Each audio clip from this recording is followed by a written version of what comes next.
TV. I'm Tree, and today I'm going to show you how you can take a regular t-shirt and turn it into a dress.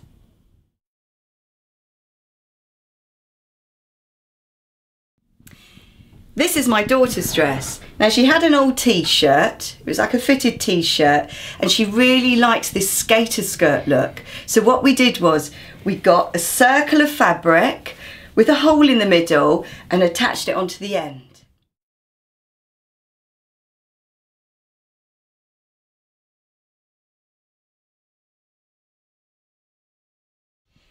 And this is mine, I love it. So this is the adult version. Shall I show you what goes on? So look, what we do is we get a regular oversized t-shirt, okay, and a circle of fabric. In this case, because mine's got huge holes in it, I've got lining as well. You get a huge circle of fabric, a hole in the middle, and then you just attach it onto the t-shirt, and I'm going to show you how. Let me just explain why we're in my son's bedroom. We've got the builders in and they're making so much, look, there you go, they're making so much noise. So the t-shirt that I'm going to use today is this t-shirt, this kind of asymmetric t-shirt. Some of you might recognise it from one of my other tutorials. And the skirt part is going to be made out of this perforated Airtex sort of sports fabric. The first thing that you need to do is you get your t-shirt, lay it out flat. Now, its biggest measurement, you measure it across the width. So today I've got a square of this perforated fabric and it's 112 centimetres square, which is 44 inches. So I've got that square. So all you do is this, you fold it over in half.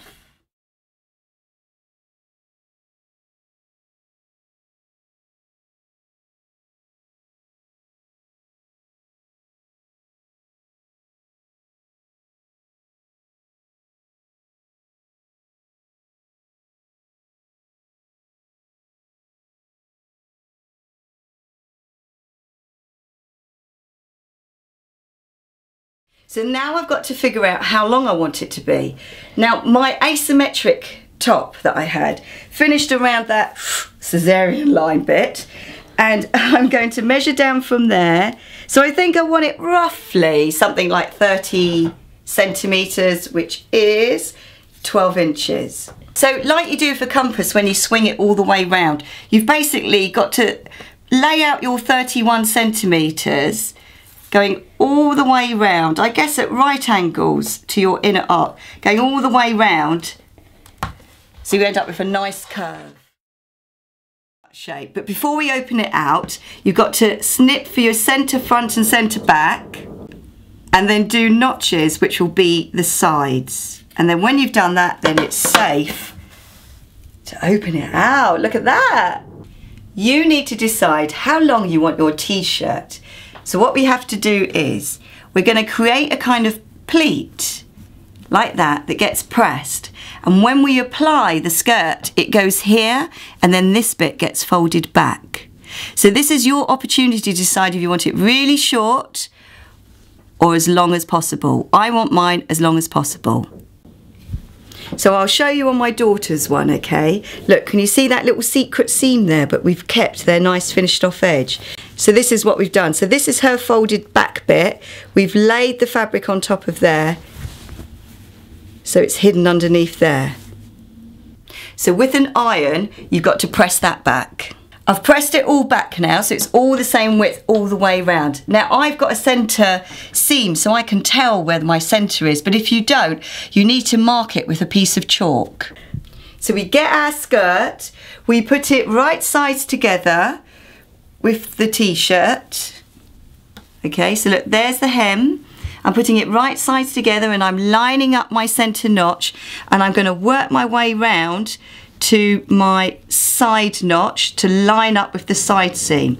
Now when I do this, if you want to have a look, I'm going to use a zigzag stitch I'm starting in the centre. I'm lining up my centre notch on the skirt with the centre of the t-shirt. I'm laying it on top, and where I want to sew using a zigzag, which is F on the mini JL, is so that my stitches fall in line with just above that lovely bit of ribbing there. You might need to stretch the skirt just a little bit to fit the t-shirt, but it's important that you don't stretch the t-shirt. And you're stitching zigzag. I can feel that ribbing there.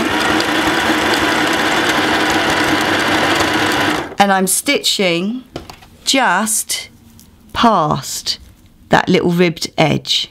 So I'm stitching here. Can you see how if I don't stretch the skirt, the notch is there, but I can stretch the skirt because it's on the cross, because we did a circle to make it line up. So you should end up with something like this. So it's all zigzagged on, and then you really need to press it. It's important because where we've pulled it, see how it's gathered? When we press it, we just press it out flat. So I've got the dress right sides up as if I'm ironing it on the ironing board. Now this is important. You press that seam away, and you want the ribbing or the edging to be coming down, and then you make your way around the bottom of the top, pressing it all into place, and then we're also going to stay stitch it later on. So it makes such a difference after you've pressed it. So this is what we've got so far. Pretty good, no? I love it. So this is your opportunity to decide how long you want it to be. I think it's a little bit long on me. I do like it oversized, but I think it's a little bit too long. So I'm probably going to bring it up by about an inch. Now my hem could have been left with a raw edge, but I need to show you how to finish off a hem when it's on a circle, because it isn't straightforward, and you need some stuff called bias binding, which you can make yourself or you can buy from a haberdashery shop. So this is bias binding, and it comes ready folded in a pack. But do you know what? I haven't got any black bias binding, so I'm going to use something similar, which is called folded knitted edging, but the technique will be the same. The first thing that you need to do is to find where you're going to start. I'm going to start at the side. I'm laying it on so that it's reaching halfway across, and then I'm going to fold that over, and then I will be stitching along that line there. If you're worried about doing this, it could be easier if you use F, the large zigzag stitch, but I'm going to do a straight stitch because I feel quite confident about it. So when you start, you're going to lay your fabric halfway in, fold over the top, and sew. Now the reason for using the bias binding or the stretchy knitted folded ribbing is because it stretches around the bends. You can't just use regular ribbon because there's no stretch in the ribbon, so it wouldn't be able to make it around the bends. So I'm not stretching the material at all, but I am kind of stretching a little bit the bias binding going around the bends, just a little. So just make your way all the way around, and prepare to have a cup of tea and a biscuit because it's going to take you ages. So I've gone all the way round. I'm sorry, it took ages, didn't it? But it'll be worth it. It will be worth it. Now I've just stopped just before the end because this is a little bit where you need some attention from Tree. You chop off the rest of your fabric. You've got to fold back that end because you don't want a raw edge. You lay your other piece in there. Lay this one on top. It's a little bit tricky. With the mini JL and some other machines, when you have like a great big lump, like I have, use the wheel on the side of the machine to get you over the big lump, because if you just sew, you're more likely to break a needle, whereas if you feed it with the wheel, because you can actually sew a whole garment by turning the wheel and no electricity, just it might take you a really long time. You really need to press your bias binding hem, because it will bunch up a little bit in places, but you'll see with the iron you can just press it all out. Shall I try it on now? Can't wait, I love it. So obviously, oh, I love it. Look how gorgeous. Now my fabric's got holes in, so maybe later on I might make a bit of lining, or just always wear it with leggings. Thank you so much for watching Stitchless TV, and thank you even more for all of your comments. I really love it so much when you leave a comment and when you send me your pictures of projects that you've made inspired by Stitchless. Bye!